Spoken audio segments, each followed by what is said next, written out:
Hello guys, welcome to Mad Universe, your destination for monsters, aliens and dinosaurs. So how would the US military deal with Godzilla?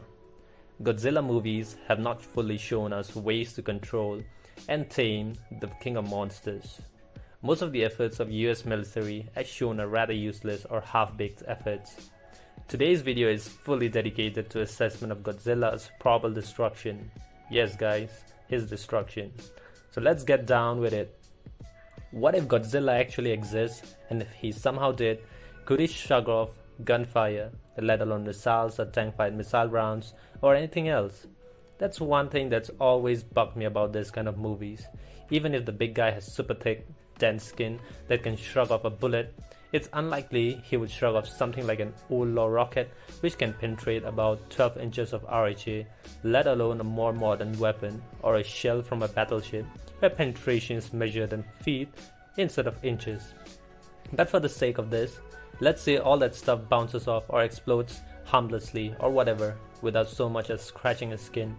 So here are the options which we think can be used. Do give your ideas in the comment section. So number 1. Laser weapons. It's still a few years off, but the US Navy has been working on a laser that can cut through 20 feet of steel in 1 second. While Godzilla's skin is apparently much denser than steel, a laser works by heating the target, not applying kinetic force to it. So all that means is that you might have to hold the beam on it for a little longer. I've never seen much evidence that Godzilla has a super efficient heat sink built in. Yes, it can shrug off the thermal component of bombs and the like, but the laser uses a considerably more focused kind of heat. Besides, even if laser couldn't actually penetrate its skin, the heat eventually would, and you'd end up with boiled Godzilla as the heat transfers into the rest of its body. Number 2. Chemical weapons. So let's say you can't heat Godzilla up enough to cook it, or it's still destroying your city. Things were grim, but then you remember, hey, don't you have a pretty sizable stockpile of chemical weapons?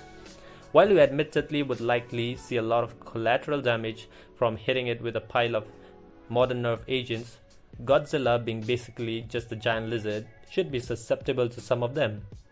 Ideally though, you'd find a way to lure it into a relative closed space, which would have an added benefit. If you can keep it contained for a little while, you might be able to just suffocate it by replacing the air with gaseous chemical weaponry. Biological weapons sort of fall under the same logic, and if you have time to build one that's tailored to a reptile rather than a mammal, you might even be able to remove some of the casualties caused by deploying it. Number 3. Dwayne Johnson's Arca the Rock.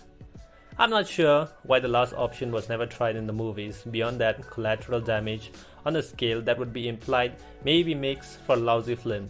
I'm even less sure why this hasn't been tried. The problem is most of the movies is just Godzilla impervious to attack because you just can't penetrate its skin. While it's not the stated issue in any of them, as far as I'm aware, it's still obviously the issue, since every kind of conventional ordnance under the sun just bounces off. So why not go around the skin? All you need is one brave volunteer like Dwayne Johnson and some kind of powerful bomb. When Godzilla opens its mouth to let out a menacing roar or atomic breath bomb down its throat.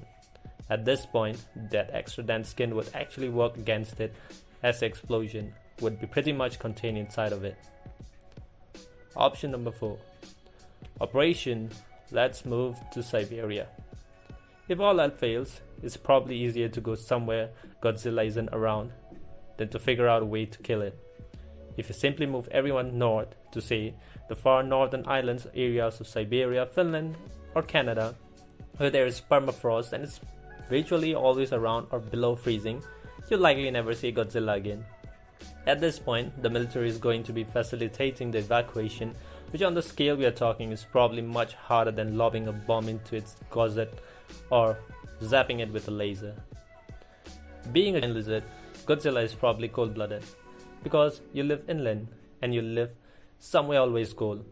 It's not always going to have a bit of a trip to get there, but it's likely going to freeze long before it can. But wait, you say the original movie stated Godzilla was a dinosaur, and it seems quite likely the dinosaurs aren't actually cold-blooded, but work more like some kind of fishes or turtles. in that they are mesotherms. It's a good point, but the original movie also states it was frozen prior to waking up, so I think it still stands.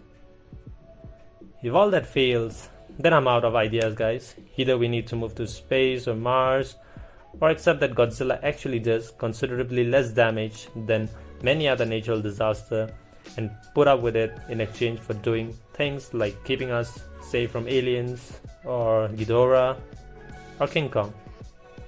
Thanks for watching, guys. Have a good day.